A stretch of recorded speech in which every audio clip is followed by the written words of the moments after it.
So welcome again to each and every one of you from whichever part of the universe you are. Welcome to another installment of Mind Architecture's Another Point of View. And today we're going to be discussing a topic that we've gotten a lot of feedback on, and that is starting something new. Reinventing yourself in a world that never stops changing. There comes a moment in life when something inside of you whispers, you cannot stay here forever. And all of a sudden, a new beginning, a new dream, a new business, a new career, a new mindset, a new identity, a different direction, a new you. And sometimes starting something new is exciting, but other times it is absolutely downright terrifying. Because starting over means uncertainty, vulnerability, fear, discomfort, and often leaving behind the version of yourself you once depended on and became accustomed with. But here's the truth. Every meaningful transformation begins with someone willing to take a step before they really feel truly ready. And today, we're talking to the entrepreneur that's out there who's trying again. The person who's rebuilding after pain. We are speaking to our lifelong learning friends. We're speaking to especially the person who is about to change careers. We're also reaching out to the survivor of whatever you went through, but you're still here. We're also talking to the dreamer and the person quietly battling anxiety, trauma, self-doubt, or fear of failure. This episode is for anyone standing at the edge of a new chapter and you're wondering, can I really do this? So today, from another point of view, we're establishing here as being your safe space. So let's talk about it today. Why do new beginnings feel so hard? So in our first framework, why does something just feel so difficult when it's new? Starting something new sounds inspiring until you actually have to do it, until you start the actionable steps of the process. Because psychologically, the brain prefers familiarity. And when the familiar is painful, then you ask why? Because certainty feels safe. So there's no comfort zone anymore. It is eroded. Uncertainty activates fear. This is why people stay in jobs that they hate, in routines that drain them, in relationships that limit them, in comfort zones that quietly destroy growth. Not because they lack potential, but because the brain is trying to protect them from risk. And if you've experienced trauma, rejection, anxiety, failure, heartbreak, burnout, disappointment, your nervous system may become even more cautious about starting all over again. So first, let's normalize something today. From another point of view, even if beginning again feels scary, you are not weak. You are simply being human. So let's share a viral story moment for a change. The man who sat in his car. There's a story that's been told about a man who sat in his car for nearly an hour every morning before work.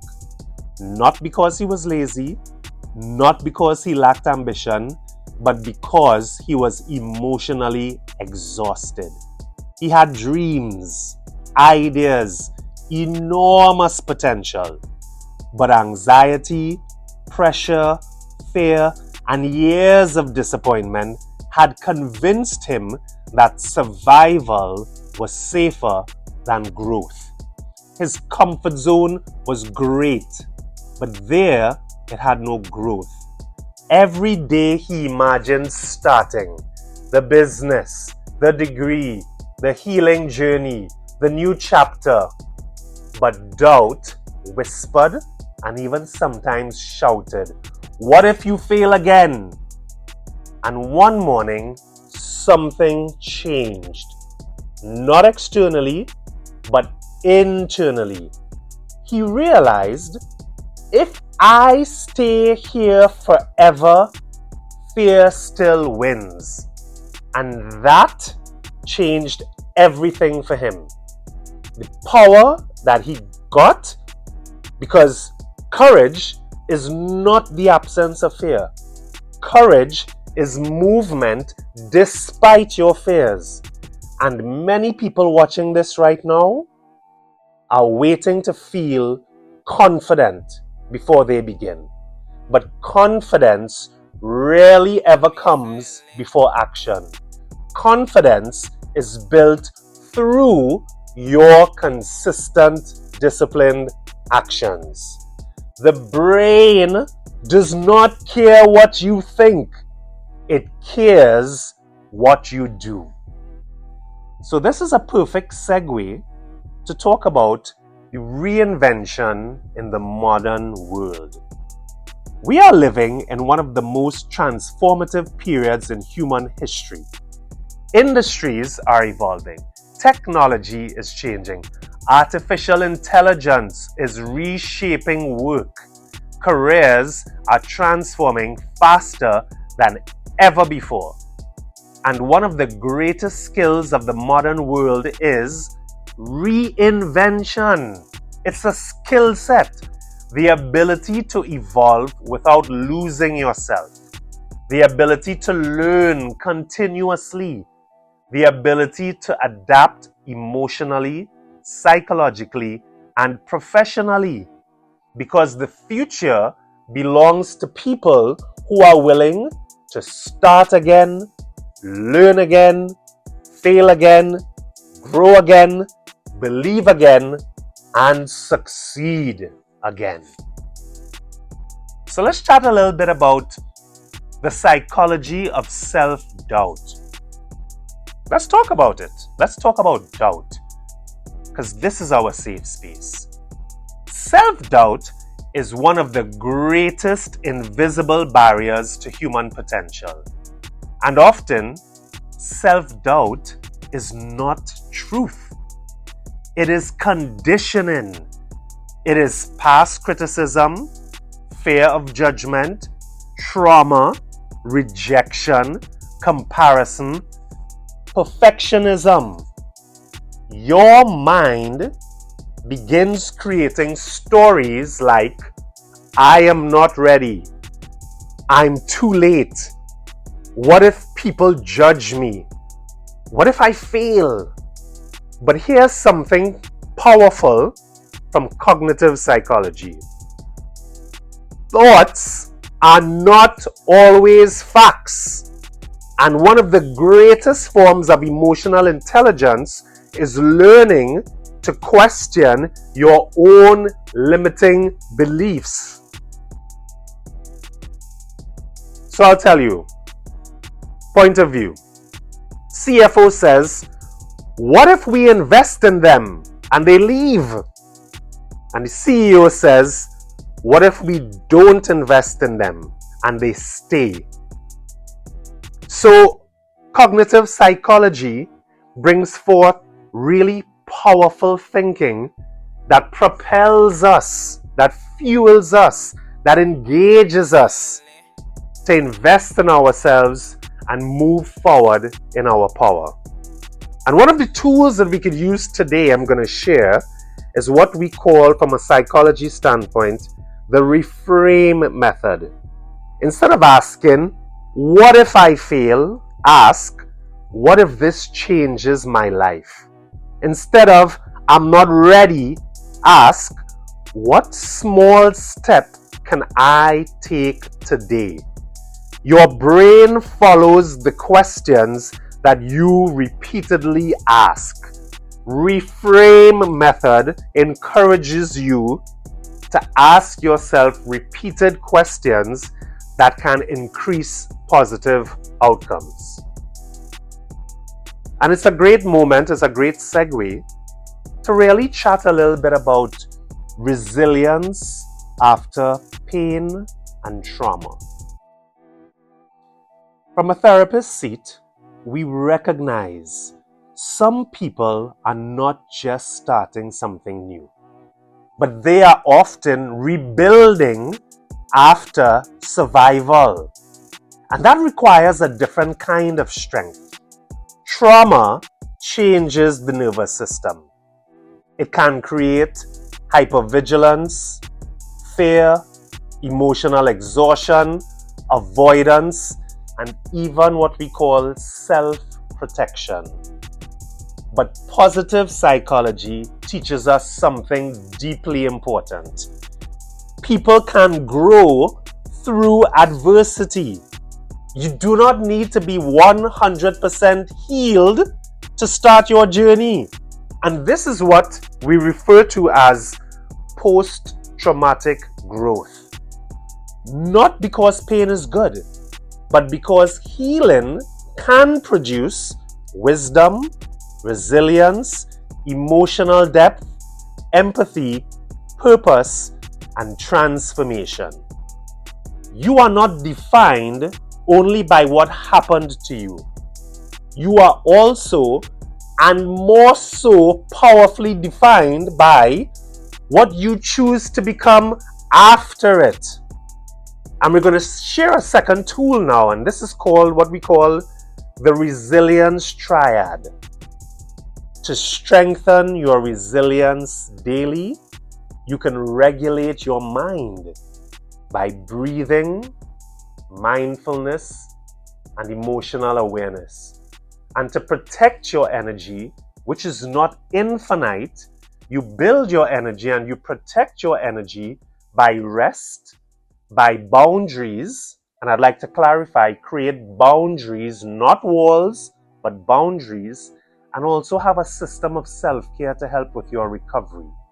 The third aspect is really rebuilding meaning, where you ask, what kind of life do I want to create now for my future self? So this framework kind of segues now to how we go about doing that.